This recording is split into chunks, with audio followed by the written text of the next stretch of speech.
Hey, Tia Silvesi here, Florida-friendly landscaping agent with the University of Florida, IFAS Extension in Orange County. And today I'm going to list 25 things that you can grow in June. So it's getting really hot, steamy, raining like crazy, and the pests and disease are out like crazy. There's slugs and snails and caterpillars, and so it's not time to stop gardening. It's just time to change your methodology and kind of forget about vegetable gardening and switch your mindset to more of an edible landscape gardening.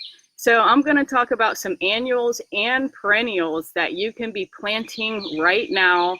And these are things that I have growing in my garden that are really productive, easy to grow, and can survive the summer heat and pests. So in my hand here, I have two types of tropical spinaches. There are many types of tropical spinaches. This is Okinawan spinach. This one is the purple kind, or some people call it longevity spinach. This one is a Suriname spinach. There's also this other spinach, I don't even know the name, but the leaves taste like mushrooms, and I got it from my friend. So let's see, I have so many things here. How about a turmeric plant? Turmeric is easy to grow. It's a perennial. Grow it from the root. You can eat the roots, and it's medicinal. You can still grow a couple vegetables like this little okra. I don't get that excited about eating okra, but might as well grow it a little bit. How about a cherry tomato? This is a yellow pear. They have low acidity. Normal big tomatoes don't want to grow well in the Florida summer because the nights are too hot, but the cherry tomatoes continue to do well. How about adding some other medicinal plants to your plant collection like aloe? And then we have a tropical fruit here, the dragon fruit or papaya. And this can't withstand too much freezing temperatures, but I have gotten some dragon fruits off of my trees here at home.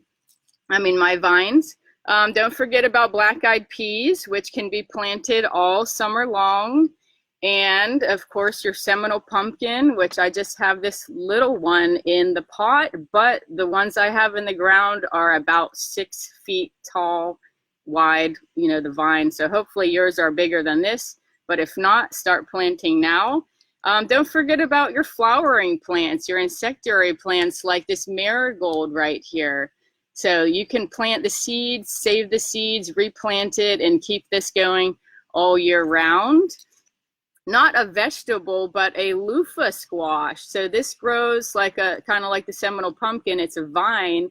And so you can grow this so you can have your own sponges if you want to be sustainable and grow everything yourself. Grow your own sponges, use it to wash your dishes or clean out your buckets or even in the bathtub.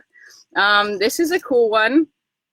Guess what this is? Yardlong bean. Now they call it yardlong bean, but it's not really yard long.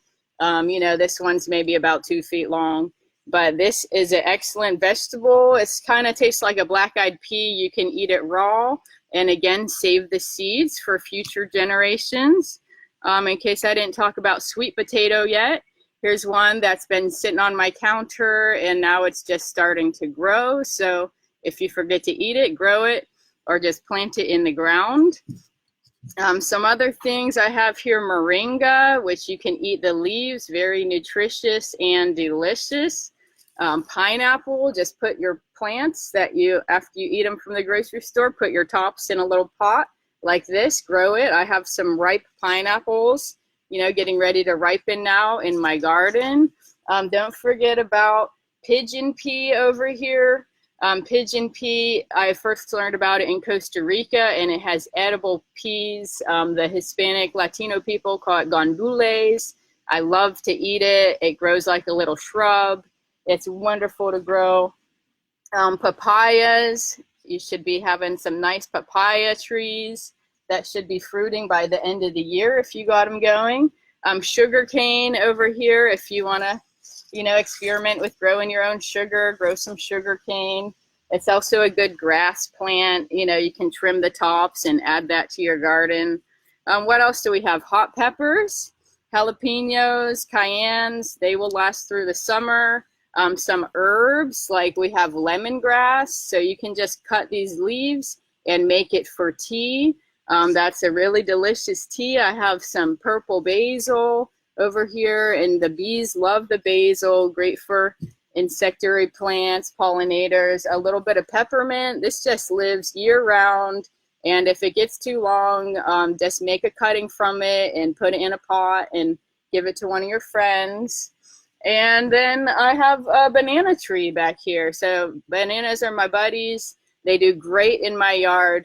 Remember to plant the right plant in the right place, because bananas love wet soil, rich soil, lots of food. Plant them next to your compost pile. Make your compost pile right next to them. Put everything you can on them, your worm tea and all that good stuff. So I hope you enjoyed this little session today about what to grow in Florida. Forget about the vegetables and move on to your edible landscape. So thanks for tuning in today, and keep posted for more videos. Thank you.